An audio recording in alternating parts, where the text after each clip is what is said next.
good evening, good morning, good whatever you're having, wherever you are.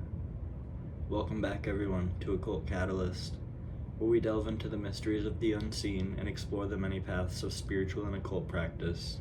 Today we're diving into a topic that resonates deeply with many of us who walk this path: the concept of balancing light and shadow in spiritual practice. In magic, spirituality, and even life itself, we often hear about the duality of light and dark, good and evil, creation and destruction.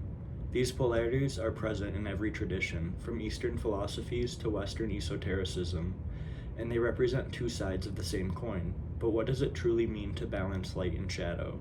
And why is it such an essential part of the path for those of us working deeply with the occult? What do we mean by light and shadow? First, let's clarify what we mean by light and shadow. The light often symbolizes clarity, order, consciousness, love, and higher vibrational energies. In many spiritual paths, light represents the divine aspects that lead us toward enlightenment, purity, and connection to higher planes. Archangels, deities of light, and practices that promote ascension are usually associated with this side. Shadow, on the other hand, refers to the hidden, often repressed aspects of our psyche, our desires, our emotions, and the darker aspects of the universe. It's the raw, untamed power that we often try to ignore or suppress, things like anger, fear, lust, and pain. But shadow isn't inherently bad, it's simply the counterpart to the light. Entities like demons, dark goddesses, and spirits that work with primal forces often embody this energy. In spiritual practice, balancing light and shadow isn't about choosing one side over the other. It's about integrating both into a harmonious whole. You can't fully ascend without confronting and integrating your shadow, and you can't harness the depths of shadow without a firm understanding of the light. They're inseparable. Why it's important to balance the light and the shadow. Now, why is it important to balance these energies? For those of us working deeply with the occult, the integration of light and shadow is a crucial aspect of spiritual growth. It's about wholeness.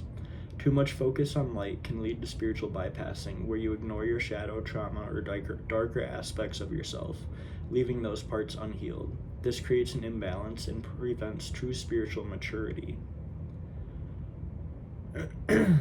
This is something that, on the other hand, I've really noticed is when I was working too much with the light, I started to become stagnant and kind of a bit deluded in what I was doing, and very rigid and regimented in working with those energies. And so I was working with archangels a lot originally, and just God names and God forms and stuff like that, and very regimented, mostly following a Golden Dawn type system.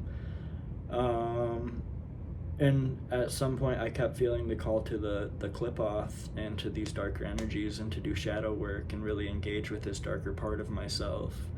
So that's what I decided to do, and I decided to call upon the energy of Lilith, and I invoked the sphere of Gamaliel, or actually Nama, but started working with Lilith and engaging in the clip-off and initiated into that. And I really started to find balance, and I didn't feel like I was stagnated anymore. Things started to move, my magic started to increase, my abilities started to increase, my clairvoyant abilities started to increase, everything started taking off again. So I knew that I had to follow that path, but it wasn't a full deep dive for me. I still maintained a little bit of working with those light energies. To this day, I still do middle pillar. That's important for my energy work and to circulate that light energy. I still occasionally do the LBRP. I don't banish negative energies. I banish harmful energies, malevolent energies, things that are out to do me ill will, because negativity isn't necessarily a bad thing. The negative polarity is not a negative connotation to take with it. The negative polarity is there to help us grow and to challenge us. So I think that's important, and that's the main topic of this video, is integrating both sides of that, the light and the shadow. So once you find that balance, you find your growth and you find your limitless potential of what you can do and what you're going to be able to create.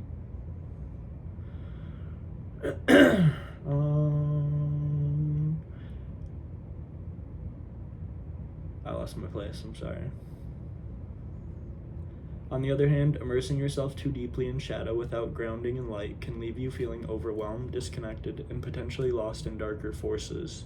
Balance is key. We are complex beings with both light and shadow within us, and it's through acknowledging and working with both that we become whole.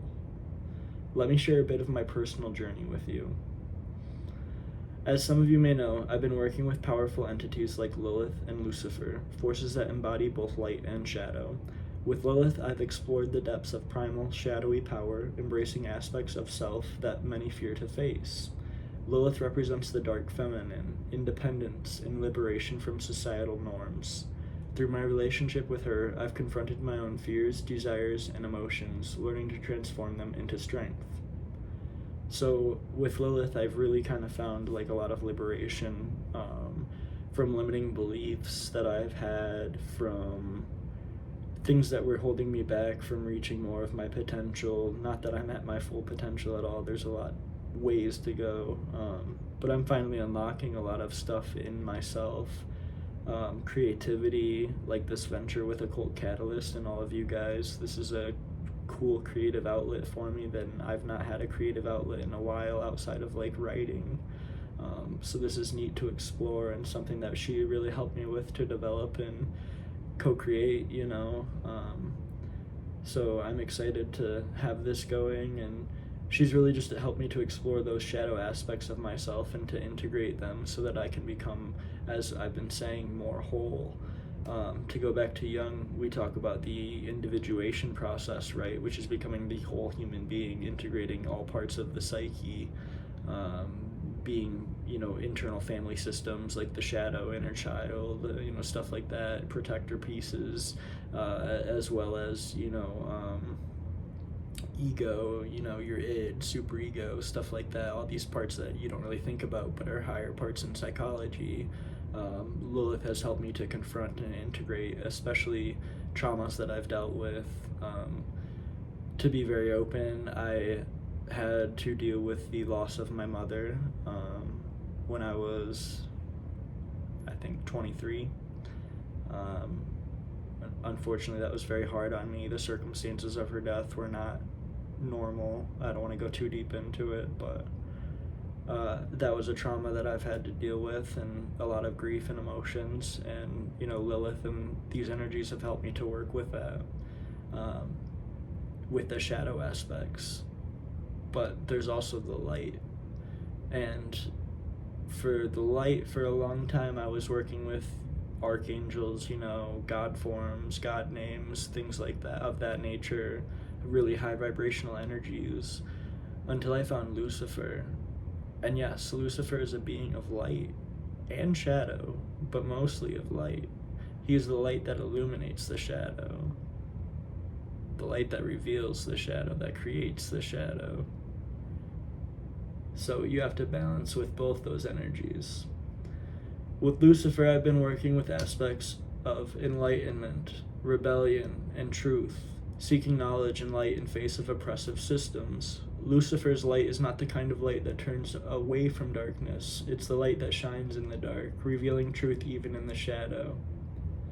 Through these experiences, I've learned that neither light nor shadow is better than the other. They are two parts of a whole. When I work with these entities, I'm constantly balancing both, integrating light and shadow into a more complete version of myself. The goal is to become whole, the whole you, the whole potential that you have, you know, to reach limitlessness, to co-create with the universe and manifest the reality that you want to have. But to do that, we have to do the inner work. We can't just bypass the inner work and go, not going to deal with that, right? I'm not going to deal with my traumas. I'm not going to deal with my emotions. I just want to do the magic. Let's manifest the money. Let's make this shit happen. It's not how it's going to go. You got to do the inner work and really challenge yourself to dive deep and understand who and what you are and what you are on this planet to do, you know? So how can you, in your own spiritual practice, begin to balance these energies? Shadow work, confronting the darkness within, Shadow work is essential for anyone who wants to truly integrate the darker aspects of their psyche. This involves confronting your fears, repressed desires, traumas, and everything you've pushed into the subconscious. The first step is acknowledgement. You have to recognize that your shadow exists and it holds parts of you that need to be healed. I'll go into a whole video on shadow work and what I do for shadow work, but essentially the way I do it is a form of meditation where maybe I have a piece of paper or a couple pieces of paper in front of me and I write down questions and I dive deep kind of into an emotion or a trauma that I know or feel and see why that emotion is being caused or where that trauma is causing me pain and where shadow aspects of me have been repressed that I'm not acknowledging and accepting consciously, and using those emotions and letting them flow so I can process them. If I'm actually just putting them away, then my shadow's going to consume them and use them to cause more unconscious, unwanted behavior. So it's important to do shadow work, but a form of meditation like that where you're asking questions and letting your subconscious come to light in a way where you can let your thoughts arise and kind of speak with your own shadow is a very powerful way to do it. Journaling, meditation, and working with entities that embody shadow aspects like Lilith, Hecate, or even certain demons can help you begin this work. It's about bringing what's hidden into the light of awareness so you can heal and integrate those parts of yourself. Invoking light, embracing higher energies. While shadow work is vital, it's just as important to work with the energies of light. This doesn't mean ignoring shadow, but rather balancing it with practices that connect you to higher frequencies and divine energies. Working with angels, deities of light, or simply meditating on love and compassion can raise your vibration. When you feel overwhelmed by shadow work or life's darker aspects, grounding yourself in light through simple practices like gratitude, breath work, or calling on light beings like Archangel Michael or Gabriel can help bring you back into balance. A powerful way to bring these two forces together is through ritual. One example could be creating an altar that incorporates symbols of both light and shadow. On one side, you might place a candle to represent the light, clarity, guidance, ascension. On the other, a darker object like obsidian or a black candle to represent shadow, transformation, and primal power. During your ritual, you can invoke entities that represent both energies, perhaps Lucifer for the light of truth and Lilith for the dark primal feminine. You can meditate on how these forces interact within you and ask for guidance on how to integrate them fully. Balancing light and shadow is an ongoing process. It's not something you achieve overnight. It's a dance, a constant weaving of energies within you. By working with both sides, you allow yourself to evolve into a more complete, empowered being. So embrace both the light and shadow in your practice. Face what's hidden within you, and at the same time, don't forget to look upward toward the higher truths. Thank you for watching. If you found this video helpful, please subscribe to Occult Catalyst for more insights, rituals, and discussions about the path of magic and spiritual growth. I'd love to hear how you're balancing light and shadow in your own practice. Leave a comment below with your experiences, and let's continue the conversation. Until next time, stay balanced, stay powerful, and keep seeking. A couple last things. I am currently working on a book. It's going to be a devotional book with rituals, poems, a few essays, and devotionals to Lilith. I'm hoping that I can just Amazon publish that. I've never done it before, but it seems fairly easy, so I'm hoping that I can kind of get that out to you guys and get you guys some powerful rituals in that format. Also, I do have tarot card readings available right now. If you're interested in that, they're $10. You can contact me through Instagram or here and we can set something up. I'm happy to do a few questions and a couple cards or whatever you want to do. I'm pretty open to doing whatever, so I just like to keep practicing with it. But thank you all for being here. If you made it to the end of the video, you're truly appreciated. You're one of the best, so thank you for sticking around.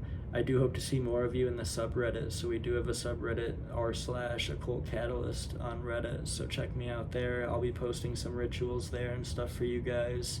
until I decide to make like a Patreon or something in the future, if that is how it goes. But right now I just want to be able to give you guys some content that's stuff that you can use. But I look forward to seeing you next time. It's Julian out.